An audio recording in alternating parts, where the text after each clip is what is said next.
No fue una foto, ni un mensaje en el móvil, ni una llamada sospechosa lo que lo empezó todo.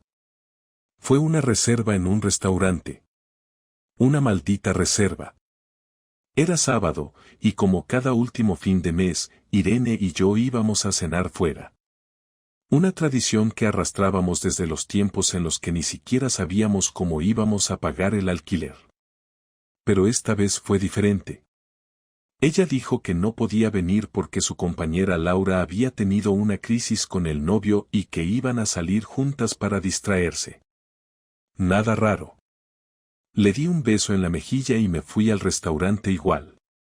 No iba a desperdiciar la mesa que había reservado con semanas de antelación en la Taberna del Oso, uno de esos sitios donde te cobran 20 euros por un plato que no llena ni al gato, pero donde los camareros recuerdan tu nombre y te rellenan el vino sin pedirlo. Lo que no esperaba era lo que ocurrió cuando llegué. «Buenas noches, señor Alarcón», me dijo el maitre. «Su mesa ya está preparada. Acompáñeme». Me llevó hasta el fondo del local, una mesa con vistas al patio interior. Y ahí fue cuando me congelé. En esa mesa, la mía, estaban sentados Irene y un tipo que no era yo. Un tipo que, por cierto, le tenía la mano encima de la suya. Ella no me vio. Él tampoco. Pero yo los vi a los dos. Levanté la vista al maitre, que seguía sonriendo como si todo fuera normal. «Disculpe», dije. «Creo que me he confundido de sitio». Salí de allí sin que nadie se diera cuenta. Me temblaban las manos y el corazón me latía como si me hubiera echado a correr. No supe qué hacer. No tenía pruebas. No tenía contexto. Solo tenía eso, la imagen de mi mujer riéndose con otro, sentada en la mesa que yo había reservado para nosotros dos. No sabía que esa noche iba a ser el principio del fin. No sabía que, en los próximos días, todo lo que creía entender sobre mi vida iba a desmoronarse como un castillo de arena.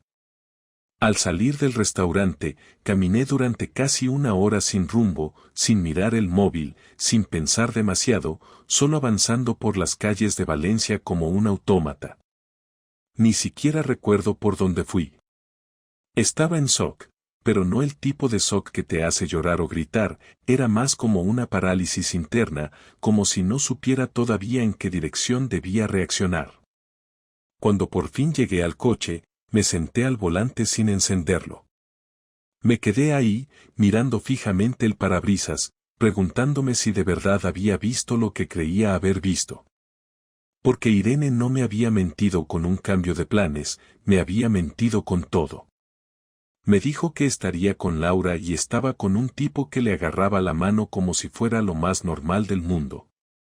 No parecía incómoda, no parecía estar siendo acosada o incomprendida. Reía, se inclinaba hacia él, se tocaban con confianza. Era una escena que no dejaba lugar a dudas. A las 2 horas recibí un mensaje suyo. «Cariño, ya estoy en casa». «¿Todo bien?» «Laura está más animada». No respondí. Me limité a mirarlo durante un buen rato y luego apagué el teléfono. No volví esa noche. Dormí en el coche, en un aparcamiento vacío cerca del puerto, con el asiento reclinado y el abrigo tapándome la cara. No porque hiciera frío, sino porque no quería ver a nadie, ni ser visto. Al día siguiente, entré en casa a las 8 de la mañana. Irene estaba en la cocina, en pijama, preparando café. Me saludó con naturalidad, como si nada, como si de verdad hubiese pasado la noche escuchando las penas de su amiga. No mencionó la cena, no me preguntó por qué no fui. Yo tampoco dije nada. Le devolví el saludo con un gesto y subí a la habitación. Necesitaba ducharme, afeitarme, parecer normal. El objetivo era claro, hacerme el idiota hasta entender bien con quién estaba tratando. Pasaron 3 días y todo siguió igual. Ella actuaba como siempre, incluso más cariñosa, más atenta, como si tuviera algo que compensar. Eso me dio una pista clara, Irene no sospechaba que la había visto.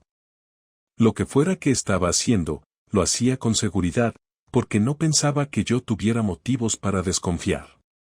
Y ahí fue cuando decidí que tenía que saber más. Saber con quién, saber desde cuándo, saber si era algo aislado o una historia con capítulos. No podía quedarme con una imagen y un gesto. Necesitaba hechos. La idea surgió el miércoles, cuando vi su bolso sobre la mesa del comedor. No suelo mirar sus cosas, pero esta vez lo abrí sin pensarlo. Dentro tenía su agenda de papel. A pesar de vivir pegada al móvil, aún usaba esa libreta para anotar citas del trabajo, recordatorios, tonterías del colegio de Paula. La abrí con rapidez, y fui directo a la semana anterior. En la hoja del sábado había un nombre, Sergio, 21, Taberna Oso. Me quedé helado. No solo no lo ocultaba, lo escribía, como si fuera una cita de trabajo más. Ese descaro me revolvió el estómago. A partir de ahí, empecé a atar cabos. El jueves tenía escrito clase Pilates con Sergio, y el martes, simplemente, Sergio 19. No había apellidos, no había más detalles. Pero ya tenía un nombre. Esa noche, después de cenar, le pregunté sin rodeos, como si me hubiese venido a la cabeza de repente. Irene, ¿quién es Sergio? Ella levantó la mirada de su plato sin mostrar sorpresa.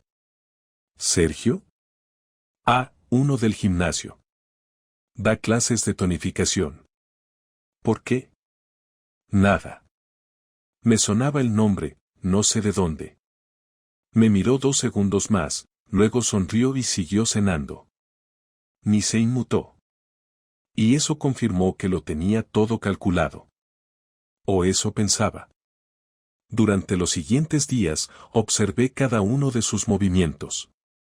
Empezó a salir de casa más arreglada, con ropa de deporte demasiado ajustada para una clase de pilates, maquillada como si fuera a una primera cita, y con una energía que no tenía desde hace años. Ya no se quejaba del trabajo, ni del cansancio, ni de las rutinas. Ahora tenía una especie de brillo en la cara, algo que antes estaba reservado para nuestras primeras salidas cuando aún éramos novios. Lo había recuperado, pero no para mí. El sábado siguiente, la seguí. Me quedé en el coche cuando ella salió, alegando que iría a su clase de siempre. Esperé 10 minutos y luego la seguí hasta la otra punta de la ciudad. Aparcó frente a un bloque de pisos. No era un gimnasio, no era un local de yoga, era un edificio residencial cualquiera. La vi tocar el portero, hablar brevemente y entrar. No llevaba esterilla, ni mochila de deporte, ni botella de agua. Solo el bolso y ese brillo en los ojos. Me quedé afuera durante 2 horas, con el motor apagado, mirando el portal como si eso me fuera a dar respuestas. Al final salió. Se le notaba relajada. El pelo más suelto, la ropa ligeramente arrugada, los pasos tranquilos. No tenía prisa. Parecía feliz. Yo no. Volví a casa antes que ella. Cuando llegó, ya me había duchado, cambiado, y estaba viendo la tele como si hubiera pasado el día encerrado sin saber nada. Me saludó con un beso rápido y me dijo que la clase había sido movida. Me limité a asentir. Tenía tantas preguntas que preferí no hacer ninguna. No quería respuestas aún. Quería más pruebas, quería estar seguro, quería entender por qué. ¿Qué le faltaba conmigo que necesitaba buscar fuera? ¿Era solo sexo? ¿Era amor? ¿Estaba planeando dejarme? ¿O simplemente se estaba divirtiendo a mis espaldas hasta que yo me diera cuenta? Y lo peor de todo no era que me estuviera mintiendo. Lo peor era que lo hacía con tanta facilidad, con tanta seguridad, que parecía llevar años practicando. Esperé al siguiente jueves. Había anotado todos sus movimientos, sus salidas, sus cambios de ropa, las excusas que repetía como si fueran parte de una rutina nueva. Ese día, Irene volvió a decir que tenía clase de pilates a las 7. Yo ya sabía a qué hora salía de casa, cuánto tardaba en llegar al piso de Sergio y cuánto tiempo permanecía allí antes de volver. Esta vez, en lugar de seguirla como un espía más, decidí ir antes. A las 6:30 estaba en la entrada del portal. No sabía el número de piso, pero no me hizo falta. A las 7:10, él bajó a recibirla, como si lo tuviera ensayado. La abrazó en la puerta, ella se le echó al cuello con confianza y se besaron sin vergüenza. No parecían dos personas que estuvieran escondiendo algo, parecían una pareja normal, una que vive en su burbuja, ajenos a todo. Cuando subieron, esperé 10 minutos, me acerqué a la puerta del edificio y, como estaba entreabierta, entré sin más. El ascensor estaba ocupado, así que subí por las escaleras, intentando no hacer ruido. No me importaba en qué piso estaban, solo tenía que seguir el sonido. Y lo escuché. Desde el rellano del tercero, se oía claramente la música, una especie de playlist romántica, de esas que uno no pone para entrenar. Golpeé la puerta con fuerza, sin pausas, sin nerviosismo. Solo con determinación. Al principio no hubo respuesta. Volví a golpear, más fuerte esta vez. Al cabo de unos segundos, la puerta se abrió unos centímetros. Era él.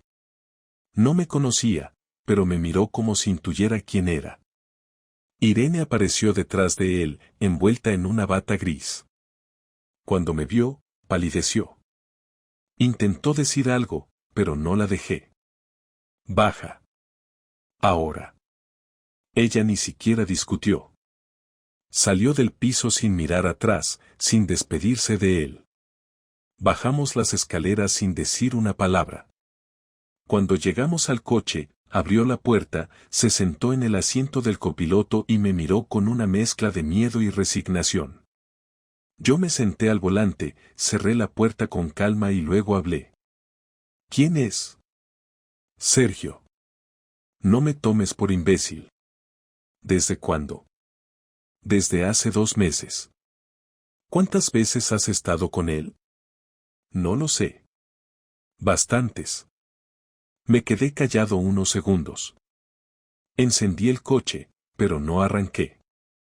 Necesitaba entender algo, aunque no sabía bien qué.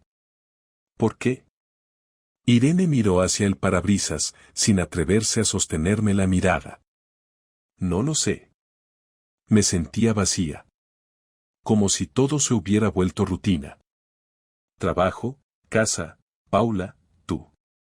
No es culpa tuya, es mía. Lo sé. No busco excusas. Me dejé llevar. Me gustó cómo me miraba. Me hizo sentir algo que no sentía desde hace tiempo. ¿Algo como qué?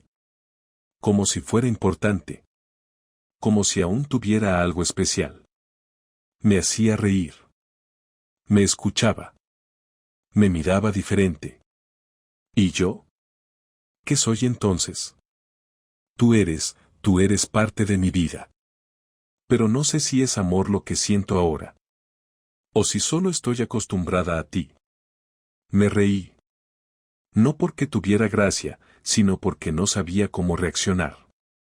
Irene, la mujer con la que compartí una década, estaba sentada a mi lado diciéndome que otro tipo la hacía sentir especial, y que conmigo ya no sabía si había amor o solo costumbre. Y lo decía sin lágrimas, sin súplicas, sin dramatismo. Como si hablara del precio del pan. ¿Te acuestas con él? Sí. ¿Te gusta? Sí. ¿Lo amas? No lo sé. No estoy segura. Arranqué el coche. Conduje en silencio hasta casa. Nadie dijo nada en el trayecto. Al llegar, bajó del coche y entró en casa como si todo siguiera igual. Yo me quedé un momento más en el asiento, respirando hondo, tratando de asimilar la conversación. No hubo gritos, no hubo insultos, pero dolió como si me hubieran apuñalado. No esperaba que lo negara, ni que llorara. Pero no pensé que lo admitiría todo con esa frialdad. Era como si ya lo hubiera asumido, como si en su mente ya se hubiera despedido de mí hacía semanas. Entré a casa, subí al dormitorio y empecé a hacer una maleta. No tenía claro si me iba a quedar en casa de un amigo, si iba a ir a un hotel o simplemente a conducir hasta que me cansara. Pero necesitaba espacio. Ella no me detuvo. Me vio subir con la maleta y no dijo una palabra. No preguntó a dónde iba. No intentó explicarse. Solo se sentó en el sofá y encendió la tele, como si todo lo que acababa de pasar fuera una escena más de su rutina. Me fui esa noche. Dormí en casa de Raúl, un amigo de toda la vida. Le conté lo justo, que Irene me había mentido, que había otro tipo, que no sabía qué hacer. No me juzgó. Me dio una cerveza y me dejó el sofá. Dormí mal. No por la incomodidad, sino porque mi cabeza no paraba de repetirme cada palabra de Irene, como un disco rayado. No sabía si quería perdonarla, si quería entenderla, o si simplemente tenía que aceptar que nuestra historia había llegado al final. Pero algo sí tenía claro, al día siguiente, no iba a quedarme de brazos cruzados. Pasé el domingo entero en casa de Raúl, sin ganas de hablar con nadie y sin tocar el móvil. No quería mensajes de Irene, no quería llamadas de nadie, y sobre todo no quería pensar en todo lo que ella me había dicho sentada tan tranquila en el coche la noche anterior. Tenía que dejar de buscar explicaciones y empezar a moverme, porque si me quedaba paralizado iba a terminar suplicando que volviera conmigo, y eso no lo iba a permitir. El lunes por la mañana me levanté temprano, me duché, me vestí con ropa limpia que Raúl me prestó, y fui al trabajo como si nada. Nadie sospechó nada, nadie preguntó por Irene, y yo no dije nada. Aguanté la jornada como un robot, contestando correos, fingiendo sonrisas, respondiendo llamadas, pero en mi cabeza solo había un plan. No iba a dejar que Irene se saliera con la suya como si lo que había hecho no tuviera consecuencias. Lo primero que hice fue hablar con un abogado. Busqué uno que me recomendó mi primo, especializado en separaciones. Me explicó lo básico, me preguntó si tenía pruebas, y le conté todo lo que sabía. No tenía fotos ni grabaciones, pero tenía los movimientos, el nombre del tipo, y podía conseguir más si hacía falta. Me dijo que con una buena estrategia podíamos usar esa información a nuestro favor en el proceso. Yo no estaba interesado en castigarla legalmente todavía, pero sí en prepararme por si se ponía tensa la cosa. Quería asegurarme de no perder la casa, de no quedarme sin nada por culpa de una infiel que jugaba a tener dos vidas mientras yo me partía la espalda trabajando. El abogado me ayudó a iniciar el trámite de separación de bienes, que era lo más urgente, y me recomendó que regresara a casa. Me dijo que, mientras no hubiera una orden judicial, yo tenía tanto derecho a estar en esa vivienda como ella, y que no debía abandonarla sin dejar claro por qué. Esa noche volví. Cuando entré por la puerta, Irene estaba en la cocina preparando algo de cenar. Me miró como si no supiera si debía hablar o quedarse en silencio. Pensé que no volverías. Pues aquí estoy. ¿Dónde estuviste? Con Raúl. ¿Y ahora qué? Me quité la chaqueta, la colgué con calma y me senté en el comedor. Ahora vas a dormir en la habitación de invitados y no vas a tocarme, ni hablarme, a menos que sea para algo importante sobre Paula. No pienso discutir, no quiero escuchar excusas, y no me interesa tu arrepentimiento. Estoy aquí porque esta casa también es mía y porque no voy a ser yo el que se esconde. Eso lo haces tú. Ella asintió en silencio, sin oponer resistencia, como si esperara una reacción peor. Pero eso era solo el principio. Empecé a documentar todo. Cada salida, cada excusa, cada vez que decía ir a Pilates y volvía con el pelo mojado o con la ropa cambiada. Empecé a grabar discretamente conversaciones, capturas de pantalla de su agenda, y cada pequeño detalle que podía utilizar como evidencia si decidía ir por todo. pero mi plan no era solo legal. Yo quería que le doliera. No físicamente. No con insultos. Quería que le doliera de verdad, de esa forma que se siente cuando te pisan el orgullo. Así que hice algo más. Me acerqué a Sergio. Fui hasta su portal una tarde, lo esperé fuera del edificio, y cuando salió, me paré frente a él. ¿Eres Sergio, no? ¿Quién eres tú? El marido de Irene. Su cara cambió al instante. Tragó saliva, se puso tenso, pero no se movió. Escucha bien. No vengo a pegarte, ni a insultarte. Me da igual quién seas tú. Lo que quiero es que sepas algo. Irene te está utilizando. Ella no va a dejarme, no va a construir nada contigo, y cuando se canse de ti, te va a dejar colgado. Como ha hecho con otras cosas en su vida. Si crees que tú eres diferente, te equivocas. Solo quería que lo supieras. Me giré y me fui, sin darle oportunidad de contestar. No me interesaba su versión, ni su defensa. Solo quería que tuviera en la cabeza esa duda cada vez que la viera. Y funcionó. Días después, Irene volvió a casa más seria de lo normal. No dijo nada, pero se notaba tensa, como si algo la incomodara. Durante la siguiente semana, empecé a cambiar mi actitud en casa. Hablaba con Paula con más energía, cocinaba más seguido, ponía música mientras fregaba, salía a correr por las mañanas. Pero con Irene, silencio total. Cuando hablaba, lo hacía con frases cortas, directas, como si fuera una compañera de piso que no me importaba en lo más mínimo. Eso la empezó a molestar más que cualquier grito. Me observaba con curiosidad, como intentando adivinar qué estaba tramando. Un día, mientras ponía la mesa, me soltó. ¿Estás viendo a alguien? ¿Te molesta? Solo pregunto. Tú nunca preguntaste cuando tú lo hacías. Se quedó callada, y no volvió a sacar el tema. Pero la inseguridad ya estaba sembrada. Empecé a salir más seguido, con amigos, con compañeros de trabajo. Me hice un perfil nuevo en una app de citas, aunque al principio no buscaba nada serio. Solo necesitaba recordarme que todavía valía, que no dependía de ella para sentirme deseado. Y funcionó. Conocí a varias mujeres, tomé algo con algunas, besé a otra. Nunca llevé a nadie a casa, pero me aseguré de que Irene lo sospechara. Dejé un perfume distinto en la camisa, un recibo de cena en la mesita, cosas pequeñas pero efectivas.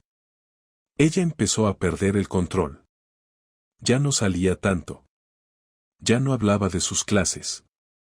Me preguntaba a qué hora volvería, si necesitaba cena, si quería que fuéramos a hablar. Yo no respondía. Mi silencio se convirtió en el espejo de su traición, y por primera vez desde que todo empezó, vi miedo en sus ojos. No miedo a perderme, sino miedo a perder la imagen de superioridad que siempre había mantenido. Y eso, para mí, era suficiente. Habían pasado ya casi 2 semanas desde que volví a casa y nada entre nosotros había cambiado, al menos no en la superficie. La tensión era constante pero silenciosa.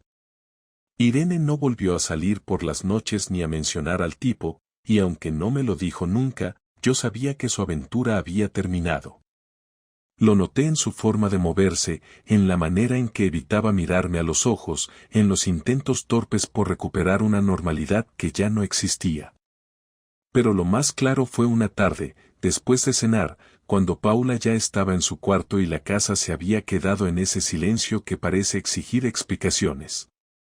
Irene se sentó frente a mí en el salón, sin móvil, sin distracciones, simplemente con la cara de quien sabe que ya no tiene nada que perder. Necesitamos hablar, dijo, y yo asentí, sin decir nada. No puedo más con esta situación. ¿Qué situación? Tú lo sabes. Quiero que lo digas. He fallado. Te he mentido. Y te he sido infiel. Lo sabes, Y yo también. Ya no tiene sentido seguir fingiendo. No estoy fingiendo. Solo estoy esperando a que tú decidas si vas a seguir mintiendo o si finalmente vas a decir todo. No estoy mintiendo, respondió, esta vez sin fuerza, casi como un susurro. Ya no lo veo. Terminó hace una semana. Él no quería complicarse la vida y yo tampoco. No significó nada, Julián. Me dejé llevar.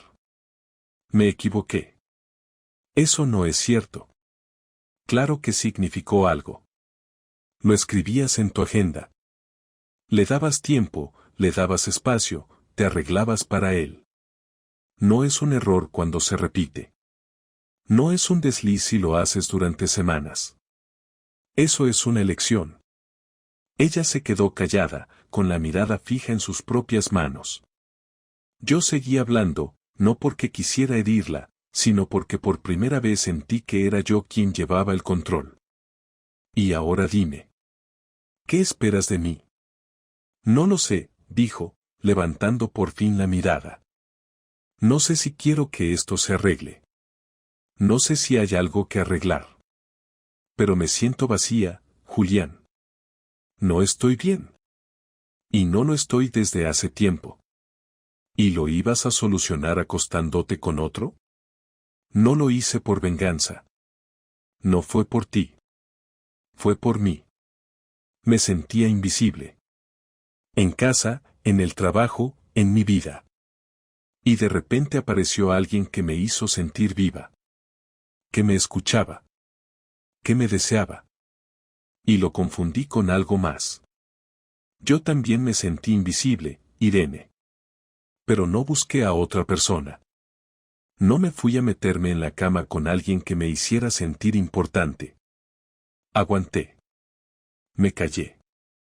Y cuando intenté hablar contigo, tú solo decías que estabas cansada, que no tenías ganas, que ya hablaríamos otro día. Lo sé. No, no lo sabes. Tú tomaste una decisión, sabiendo lo que tenías en casa. No fue un impulso. Fue una rutina. Fuiste constante. Diste excusas. Mentiste a diario. Y ahora vienes a decir que no sabes qué esperas. No quiero perder a mi hija. No la vas a perder. Pero no te engañes. Paula se dará cuenta de todo, tarde o temprano. Los niños no son tontos. Lo que pasó aquí no se puede tapar. ¿Y tú qué vas a hacer? Me voy. No quiero seguir en esta casa. Ya hablé con el abogado. Voy a iniciar el divorcio. No quiero venganza legal, ni quiero hacerte daño con eso. Pero tampoco puedo dormir en la misma casa con alguien que me rompió por dentro. ¿Y Paula? La veré todos los días que pueda. Haré todo por mantener la relación con ella. Pero esto entre nosotros no tiene arreglo. ¿No hay nada que pueda hacer? No.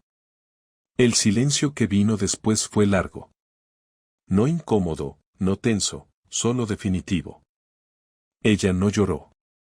Yo tampoco. No había lágrimas que sirvieran para limpiar lo que ya estaba roto. Al rato, me levanté, subí a la habitación, preparé una pequeña maleta y la dejé junto a la puerta. Esa noche dormí en el sofá. No quería estar cerca de ella, ni siquiera en la misma planta de la casa. A la mañana siguiente, me fui temprano, antes de que Paula se despertara. Dejé una nota para ella, explicándole que papá necesitaba tiempo y que la amaba más que a nada en el mundo. No mencioné a Irene, no le hablé de traiciones, ni de errores. Solo le dije que la vería pronto. Cuando cerré la puerta, no sentí alivio. Tampoco tristeza. Sentí que estaba haciendo lo único que podía hacer. Me alejé sin mirar atrás, no porque quisiera olvidarlo todo, sino porque no me quedaba nada más que decir. Los primeros días fuera de casa fueron raros, no malos, pero sí difíciles de definir. Me instalé en un pequeño piso de alquiler que conseguí por recomendación de un compañero de trabajo. Un lugar simple, amueblado con lo justo, en una zona tranquila. Tenía una cocina pequeña, un sofá incómodo y una cama que no era mía, pero era suficiente.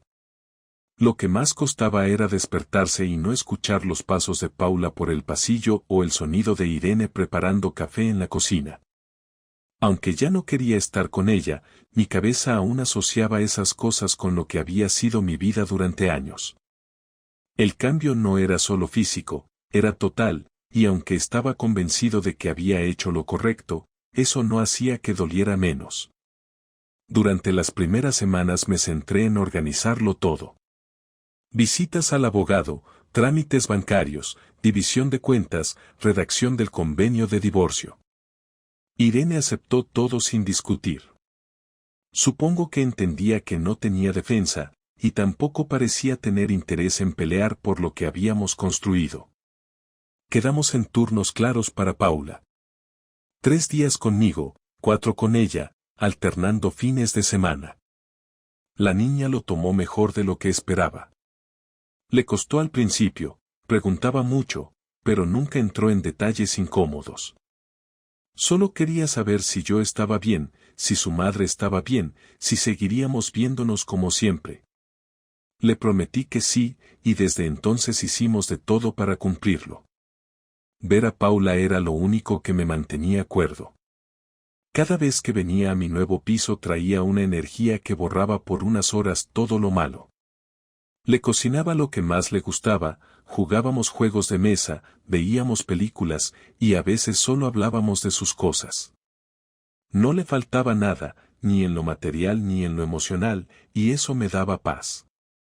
Saber que ella seguía sonriendo, a pesar de todo, era el único consuelo verdadero que tuve durante ese tiempo. Con Irene, el contacto fue limitado y estrictamente por temas relacionados con nuestra hija. No hubo peleas, pero tampoco hubo ningún intento por su parte de reconstruir nada. A veces intercambiábamos un hola frío o alguna pregunta práctica, pero lo esencial ya estaba roto y los dos lo sabíamos. En alguna ocasión me preguntó si estaba saliendo con alguien. Le respondí que no, no porque le debiera explicaciones, sino porque era verdad. No tenía energía para eso. Después de una separación así, lo último que quería era empezar otra historia. Necesitaba entender quién era ahora, qué quería, cómo se vivía solo después de tantos años compartiéndolo todo con alguien que resultó ser otra persona. Empecé a salir más, pero no con intenciones románticas. Me reencontré con amigos que hacía años no veía, me apunté a un club de lectura solo por probar, empecé a correr por las mañanas. Pequeñas cosas que me ayudaban a reconectarme conmigo mismo. Había perdido muchas partes de mí en ese matrimonio, no porque Irene me lo quitara, sino porque yo mismo había dejado de prestarme atención. Ahora, sin ella, sin la rutina impuesta, tenía que empezar a recordarme quién era antes de ser marido, padre y proveedor. Una noche, sin esperarlo, me encontré con Sergio en un bar. Iba con un par de amigos y él estaba solo en la barra. Me reconoció al instante. Yo lo ignoré, pedí mi bebida y me fui a otra mesa. Pero él se acercó. Pensé que iba a soltar alguna tontería o a disculparse, pero me sorprendió. No vengo a justificarme. Sé lo que hice. Solo quería decirte que ella nunca me dijo que seguía contigo. Me lo ocultó todo. Cuando me enteré, terminé con todo. No me interesa a alguien así. Le respondí con la cabeza. No necesitaba saber más, pero me quedé pensando. Al final, Irene no solo me traicionó a mí, también mintió a quien eligió para su aventura. Estaba sola con su versión de la historia, y eso también tenía un peso. No lo celebré, no me alegré, pero entendí que su vida tampoco iba a ser sencilla después de esto. Un mes después del divorcio, recibí un mensaje de Irene. No era una disculpa.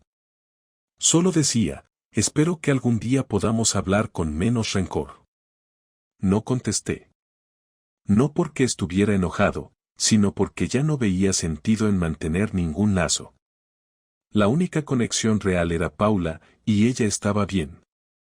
Todo lo demás era pasado. Hoy han pasado casi 3 meses desde la última vez que vi a Irene fuera del intercambio con nuestra hija. Ya no pienso en lo que hizo todos los días, aunque hay momentos en los que todavía se me viene a la cabeza sin querer. Lo que más me cuesta no es su traición, sino aceptar que estuve años compartiendo mi vida con alguien que, al final, me miró a los ojos y me mintió sin temblar. Pero incluso eso, con el tiempo, empieza a doler menos. No he perdonado, pero ya no me consume. He vuelto a dormir bien. He vuelto a reírme de cosas tontas. Y aunque el proceso ha sido largo, estoy aprendiendo a vivir con lo que pasó, sin que me defina. Supongo que si alguien me preguntara qué aprendí de todo esto, diría que nunca se conoce del todo a la persona que duerme a tu lado. Que hay que estar atento, no por desconfianza, sino por respeto a uno mismo. Y que cuando alguien te falla de esa manera, puedes quedarte en el suelo o puedes levantarte y reconstruirte. Yo elegí reconstruirme, aunque aún no sé hasta dónde voy a llegar. Pero esta vez, por lo menos, lo haré sabiendo que no le debo nada a nadie.